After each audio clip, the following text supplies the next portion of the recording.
I am excited about this chapter because here we're going to explore how we can use a filter which is called lens blur in order to come up with some pretty interesting and creative focus effects. Now before we actually start to work with photographs, I find it's almost always helpful to step back a little bit and to create a demo file like this file that we have here, and then to apply the filter to this file in order to deconstruct or to reverse engineer how this filter works so that we can apply it even more effectively to our photographs. Alright, well here you can see in the layers panel, we have a couple of different layers, the original file, a lens blur layer, and then also a Gaussian blur layer. Now we have these three layers just so we can compare and contrast how this filter actually works. Well, let's start off with the lens blur layer.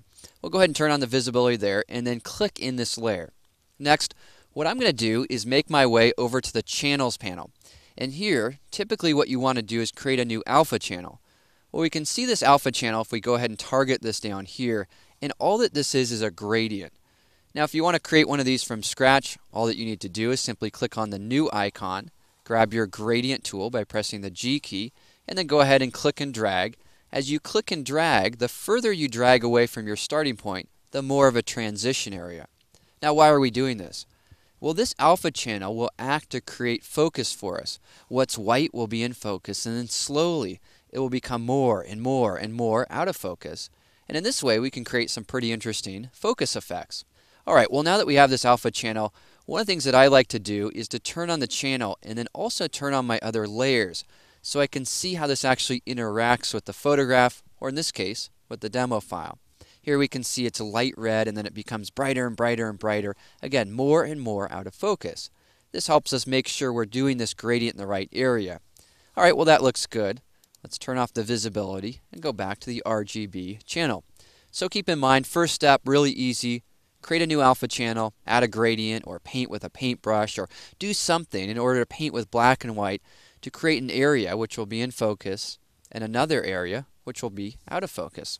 Next step, go back to the layers panel, target the layer that you want to apply this filter to, and then navigate to your filter pull down menu. Here we're going to choose blur and then lens blur. In the lens blur dialog, what we want to do is choose for our source the particular channel that we created. In this case, I'll just go with this alpha channel 1 here. Next, we have some options in regards to blur focal distance, also the radius, and blur curvature, and highlights, and noise. Well, what I want to do here is just dial in a few settings that I know work well with this particular demo file so that we can deconstruct a bit about how we can work with this particular document.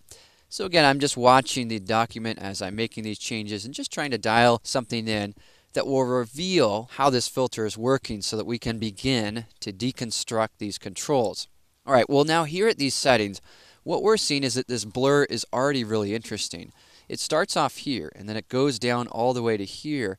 And what happened was, these things became a little bit less bright. You'll also notice that there's a shape in the blur. And here we can see that hexagon shape, which was determined by this iris shape right here. Well, if we change this, say, to triangle, we're going to see a completely different shape there in that particular type of blur. You'll also notice that even with straight lines, what happens is they kind of fan out or they push out at the end. So it's not straight and uniform blur. Rather, it's blur which is a little bit more like photographic blur. And here we can control the shape. We can also control the radius. Now radius, if we remove this, we're going to have no blur at all. Increase this and we'll have much more blur. And as we increase or decrease the blur amount, it's going to change the overall shape and how it affects the rest of the image. Alright, well what about blade curvature? Well, here we can see this really triangular shape. Well, if we increase this, we're going to lose the harshness of those angles. Things are going to become a little bit more soft.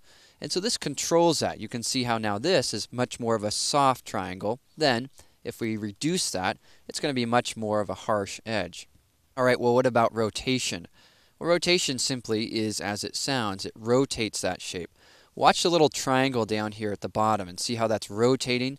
I'll go ahead and move this again. Right now it's pointing up, but once this renders, we'll see that it's now in a new position. We can also control our overall brightness. And as I affect this, you can see that this is becoming darker. And if I remove this all the way down, that further off area becomes almost lost. Now the threshold controls how also this brightness specular highlight is being affected to the image.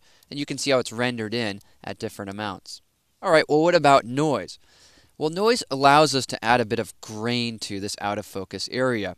So rather than having this really diffused or painterly look, we can add a bit of noise here.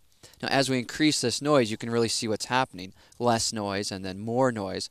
All right, well, let's go ahead and take this down because with this image, we don't want that. And what I want to do is choose a different shape, something like, let's say, the octagon there. And we'll start to see, once this is rendered, how that will affect these little circles here. Actually, let's go to something a little bit less angular there with a few less sides, just so it's a little bit more prominent. Well, once we've dialed in our settings, what we want to do is simply click OK in order to apply this type of lens blur. Well, here you can see we have that before and then now our after. Just a completely different look. How then does this compare to Gaussian blur? Well, I've included a layer here where I've applied a simple Gaussian blur to this. This Gaussian blur layer applies blur equally across the entirety of the image. There's no shape change, there's no iris shape or no brightness value, just like blur uniform straight across the board. Lens blur, on the other hand, because we created the alpha channel and because of those controls, it allows us to create much more realistic blur. Alright, well, now that we've examined how this filter works with this demo file, and now that we've learned a little bit about this tool, let's go ahead and explore how we can use this with real photographs, and we'll do that in the next few movies.